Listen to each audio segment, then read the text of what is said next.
Bonjour, aujourd'hui je te propose d'apprendre à repérer un point sur la surface de la Terre. Mais avant de commencer, nous allons parler des caractéristiques physiques de la Terre. Tout d'abord, le rayon équatorial de la Terre mesure 6378 km. Cela me permet de déterminer la longueur de l'équateur, c'est ce qu'on appellera le périmètre équatorial. Et je détermine ce périmètre à l'aide de la formule 2 fois pi fois le rayon, puisqu'il s'agit d'un cercle. Et ce périmètre équatorial vaudra environ 40 075 km. De la même manière, je vais définir le rayon polaire de la Terre. Ce rayon polaire vaut 6357 km. Cela me permet de déterminer la longueur du grand cercle qui va relier les deux pôles de la Terre. Et ça, cette longueur-là, c'est ce qu'on appelle le périmètre méridional de la Terre. Ce périmètre méridional mesure environ 40 008 km. Au passage, remarquons que le rayon polaire est légèrement inférieur au rayon équatorial, ce qui signifie que la Terre n'est pas réellement une boule, mais qu'elle est plutôt aplatie au niveau de ses pôles. C'est pour cela que l'on appelle la Terre une sphéroïde terrestre. Alors, on peut s'intéresser à d'autres caractéristiques physiques, notamment la superficie de la Terre. Alors la Terre, c'est considéré comme une sphère, et donc la surface de cette sphère, c'est donné grâce à la formule 4 fois pi fois le rayon au carré, ce qui donne environ 510 millions de kilomètres carrés pour la surface de la Terre. On peut s'intéresser également au volume de cette Terre. Donc cette Terre, ça sera plutôt une boule, et le volume d'une boule, c'est donné grâce à la formule 4 tiers multiplié par pi multiplié par le rayon au cube, ce qui donne à peu près 1000 milliards de kilomètres cubes pour le volume de cette boule. Enfin, quelle est la masse de la Terre ? Eh bien, la masse de la Terre, c'est environ 6 fois 10 puissance 24 kg. Alors, ceci étant précisé, nous allons maintenant nous intéresser à comment repérer un point sur la Terre. Eh bien, pour cela, nous allons définir ce que l'on appelle les coordonnées géographiques d'un point. On appelle également ces coordonnées des coordonnées sphériques. Alors, première chose, on va définir, mais ça tu le connais déjà, un grand cercle qui s'appelle l'équateur. Alors, ce grand cercle va partager la Terre en deux hémisphères. Donc, l'hémisphère nord, bien sûr, au nord, et l'hémisphère sud, eh bien, au sud. À partir du moment où j'ai défini cet équateur, je peux trouver des plans parallèles à cet équateur qui vont sectionner la Terre, qui vont partager la Terre. Donc, par exemple, je vais en mettre un ici. Voilà. Eh bien, celui-là sera un parallèle. Ce parallèle, je vais définir tout d'abord le centre de la Terre, un point qui appartient à l'équateur, et le point qui va correspondre, qui va appartenir au parallèle. Je vais obtenir donc un angle. Ici, cet angle fait 40 degrés. Eh bien, cet angle, ça va représenter ma première coordonnée. Et cette première coordonnée, c'est ce qu'on appelle la latitude d'un point qui appartient à un parallèle. Autrement dit, tous les points qui appartiennent à ce parallèle sont situés à 40 degrés au nord de l'équateur. Eh bien, ça, c'est ce qu'on appelle la latitude d'un point de ce parallèle. Donc la latitude, elle est définie soit au nord, quand le point se situe sur un parallèle dans l'hémisphère nord, soit au sud, quand le parallèle se situe sur un parallèle qui est dans l'hémisphère sud. Alors, maintenant, cette latitude, ça va être donc un angle. Cet angle, il va mesurer, quelle sera sa mesure ? Eh bien, si le point appartient à l'équateur, sa mesure sera 0 degré. En revanche, plus on va se rapprocher des pôles, plus l'angle va être compris entre 0 et 90 degrés au maximum. Autrement dit, la latitude, c'est un angle qui est exprimé en degrés. Cet angle varie entre 0 degré et 90 degrés, soit au nord, soit au sud. Petite remarque, plus on se rapproche des pôles, plus le parallèle est petit, plus on s'éloigne des pôles et on se rapproche de l'équateur, plus le cercle sera grand. Et l'équateur étant lui-même le plus grand des cercles. Je vais maintenant définir les méridiens. Alors, qu'est-ce que c'est qu'un méridien? Eh bien, un méridien, ça sera ni plus ni moins qu'un demi-cercle qui va relier les deux pôles. Alors, pour pouvoir les définir, ces méridiens, il me faut une référence.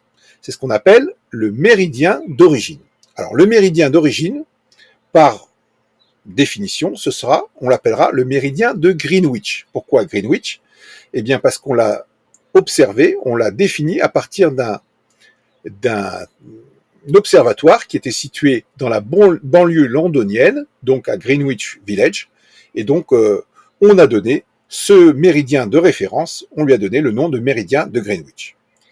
Une fois que j'ai ce méridien de Greenwich, je peux définir de la même façon un angle qui va relier deux méridiens l'un à l'autre.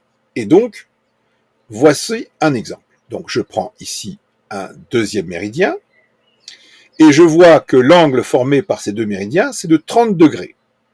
Alors, les méridiens vont séparer la Terre en deux parties, soit à l'est, soit à l'ouest. Donc ici, en l'occurrence, lorsque je vais sur la gauche, je vais à l'ouest. Lorsque j'irai sur la droite par rapport au méridien d'origine, j'irai à l'est.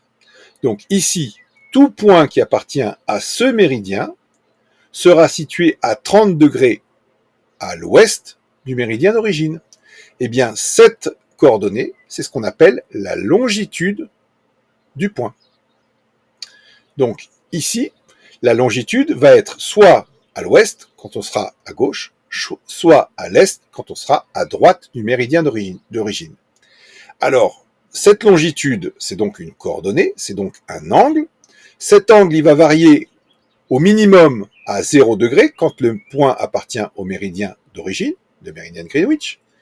Il sera au plus égal à 180 degrés à l'ouest quand on sera à gauche et 180 degrés à l'est quand on sera à droite du méridien d'origine. Ainsi, tout point est considéré comme étant l'intersection d'un parallèle et d'un méridien. Et donc, cela me permet d'avoir de façon très précise les coordonnées de n'importe quel point sur la Terre. Alors, voyons sur l'exemple suivant ce que cela va donner. Donc ici, je considère le point M. Donc le point M, je voudrais trouver les coordonnées géographiques de ce point M. Alors tout d'abord, je vais repérer sur quel parallèle il se situe. Les parallèles, ici, sont symbolisés par ces cercles en rouge, ici. D'accord? Et notamment, le parallèle d'origine qui est l'équateur. Donc ici, déjà, j'observe la chose suivante, c'est que mon point M se situe dans l'hémisphère nord. Donc, sa latitude sera au nord. Et il suffit de regarder sur quel parallèle il se situe. Ici, 45 degrés nord. Donc le parallèle, c'est le 45e degré nord pour la latitude. Et donc, voici ce point M. Ensuite, il faut que je détermine sur quel méridien il se situe. Donc les méridiens sont ici en vert. Et le point N, je vois, j'observe, je suis, et je vois qu'il est à 120 degrés à l'ouest par rapport au méridien de Greenwich. Autrement dit, je n'ai plus qu'à reporter mes coordonnées. Le point M aura pour longitude 120 degrés ouest, pour latitude 45 degrés nord. Alors, la position importe peu à partir du moment où on précise que c'est la longitude et la latitude. La longitude, c'est l'est ou l'ouest, la latitude, c'est le nord ou le sud. Alors, le petit défi que je te lance, c'est quelles sont les coordonnées du point N. Alors, je vais te mettre sur la voie. Le point N, il faut déterminer sur quel parallèle il se situe. Donc ici, sur ce parallèle-là, donc voici les coordonnées. Sur quel méridien il se situe. Donc le méridien, c'est celui-là. Et tu peux lire la longitude à partir de cette valeur-là. Je te laisse me mettre en commentaire les coordonnées du point N. Parlons maintenant des points antipodaux. Alors, on dira que deux points sont antipodaux si ces deux points sont les extrémités d'un même diamètre sur un cercle ou sur une sphère. Ils sont donc diamétralement opposés.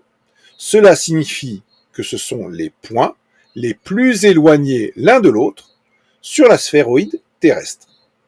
Alors imaginons que je considère le point M de coordonnées x degrés à l'est, ça c'est sa longitude, y degrés au nord, ça c'est sa latitude.